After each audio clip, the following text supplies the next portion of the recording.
अगर पैसा हो तो दुख भी कट जाता है। तो आपका रास्ता जो है ना, ये एक तो ले जाएगा सही रास्ते पर और एक आपको भटकाएगा। आपकी एज में सबसे इंपॉर्टेंट है सही टाइम पे सही डिसीजन लेना। अपनी लाइफ को अब मत देखो, तुमने अब तक जो किया उससे कोई फर्क नहीं पड़ने वाला, लेकिन 2022 और 2023 में तुम जो करोगे ना, इससे तुम 2060 तक की लाइफ को प्रभावित करोगे।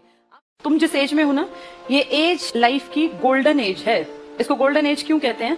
क्योंकि इस टाइम में आप में से जिसने मेहनत कर ली वो पूरी लाइफ को बेहतर बना सकता है। ये सबसे बेहतरीन एज है। इसमें दो रास्ते निकलते हैं। एक रास्ता जो हमें सही दिशा में ले जाएगा और लाइफ में सक्सेसफुल बना देगा।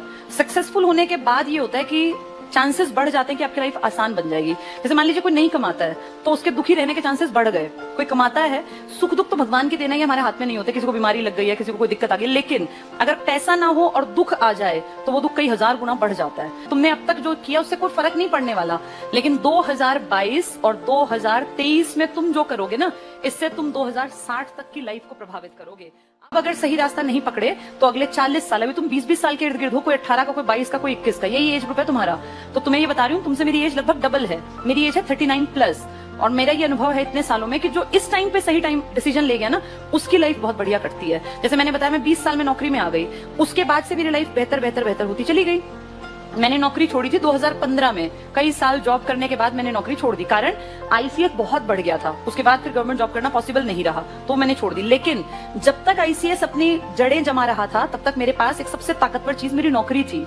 आप जब जिस टाइम पे आप अपना दूसरा काम सोच रहे होते ना करने का, उस टाइम अगर आपके पास पीछे एक बैक है तो आप फ्री रहते हैं। हम इतने सालों तक जो आईसीएस को धीरे धीरे करके बड़ा करते रहे, उसका लॉजिक ही ये था क्योंकि पीछे एक सिक्योरिटी थी, एक सेफ्टी थी कि मेरे पास गवर्नमेंट जॉब है। तो तुम भी अगर जीवन में कुछ बड़ा भी करना चाहो ना, जैसे कई लोगों के सपने बड़े होते हैं, वो सोचते हैं कुछ बड़ा करेंगे, उस बड़े तक पहुंचने के लिए एक प्लेटफॉर्म की जरूरत पड़ती है। एवरेज घर के बच्चे को, किसी को पेंटर बनना है, किसी को गायक बनना है, किसी को डांसर बनना है, कुछ भी कर लो, लेकिन आपके पैर जमीन पर रहने बहुत जरूरी हैं। और हम आम परिवारों में पैर जमीन पर तभी टिके रहते हैं जब हमारे पास कोई काम धंधा होता है। और हमारे लिए सबसे बेस्ट है एक बार गवर्नमेंट जॉब मिल जाए, फिर अपनी मर्जी की लाइफ आप कैसे भी जी सकते हैं।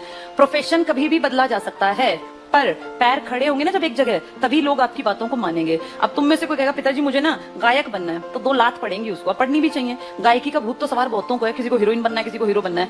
ये सब चीजें ना या तो बहुत अमीर घर में पैदा हुए हो तो चलती हैं। एवरेज परिवार में सबसे पहले पैसा कमाना सीखो, फिर उस पैसे को अपने ऊपर लगा दो। मैंने 2015 में जॉब छोड़ी तो मेरे पिताजी डिसीजन मेकर नहीं थे मेरी लाइफ के, लेकिन 2003 में जब मैंने जॉब शुरू की, तब मेरी लाइफ के सारे डिसीजन मेरे फादर लिया करते थे। जिस दिन से मुझे नौकरी मिल गई, उस दिन से अपनी लाइफ के डिसीजन मेकर मैं बन गई। ये तुम्हारे साथ भी होगा। अभी तुम्हारे जीवन के सारे निर्णय घर परिवार वाले लेते हैं और लेने भी चाहिए, क्योंकि तुम उतने डेवलप नहीं हो।